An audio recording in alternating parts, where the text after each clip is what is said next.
Hello everybody, how are you doing? Welcome to this new language facts video. Today we're going to talk about Breton.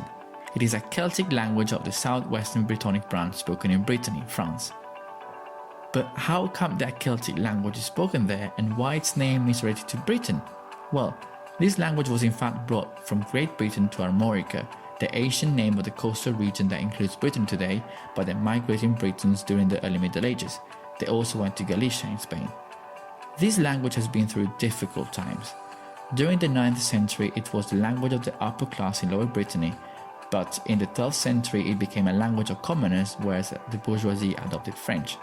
Also, Latin was the language of the Duchy of Brittany, so there was a situation of three languages being used in the 15th century. Then everything changed.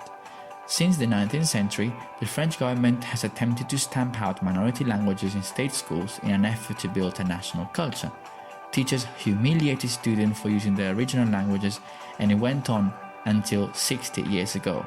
Mad, right? Therefore, in the early 21st century, only 200,000 people could speak Breton, compared to more than 1 million in 1950. For this reason, Breton is now classified as an endangered language. And I wonder why pandas and the Brittany flag even share the same color. Is that a coincidence? Anyway, in 1925, Breton seems to see some light at the end of this tunnel. Several efforts were made to revive this language, and famous books and comics were translated into Breton, such as Asterix and Obelix, The Adventures of Tintin, and of course Harry Potter. Breton today is mainly spoken in Lower Brittany, whereas in Upper Brittany is spoken alongside Gallo, a Romance language derived from Latin and its cousin French. Traditionally, Breton is divided in four main dialects: leoneg, tregerieg, kerneveg, and gwenedeg. Sorry for the bad pronunciation. Apparently, there is no clear boundaries between them because they form a dialect continuum, except for the last one, which seems to be trickier to be understood. But what's the status of Breton in France? Well, the only official language in France is French. In 2008, the French constitution stated that les langues régionales appartiennent au patrimoine de la France, so regional languages belong to the patrimony of France. Remember the European Charter of Regional and Minority Languages?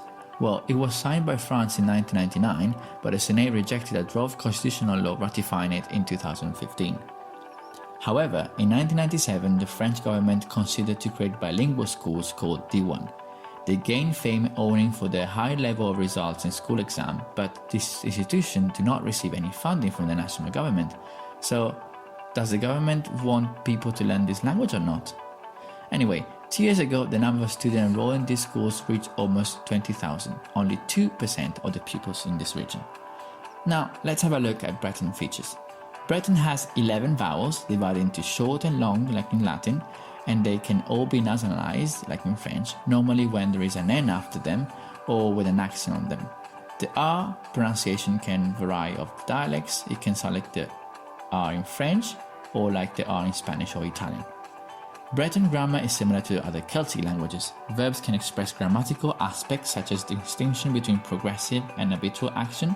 For example, mezo komskan ma, I'm talking to my neighbor, and me gomskan ma amazig, I'm talking to my neighbor like every day. The pronouns are fused into preceding preposition to produce a sort of inflected preposition. For instance, ulevzo, a book is with me, so I have a book. And the word order is VSO, for instance, len ara brezoneg, so she or he reads Breton, even if this is possible to put subject and object at the beginning of the sentence. Some French words of course derive from Breton, such as baragouiner, to jabber in a foreign language, which derive from bara, bread, and gwyn, wine, because they were the only two words apparently the French speaker would remember in Breton. Let's not talk about the origin of this stereotype then. And goéland, a large seagull, comes from Guelan, which is shared the same root as the English word gull. In orthography, Breton uses the Latin script as all the accent in French, there is like in German, and the ñ like in Spanish. Interesting, right? So that's all for today. I hope you like this video, and kerneveg. Goodbye.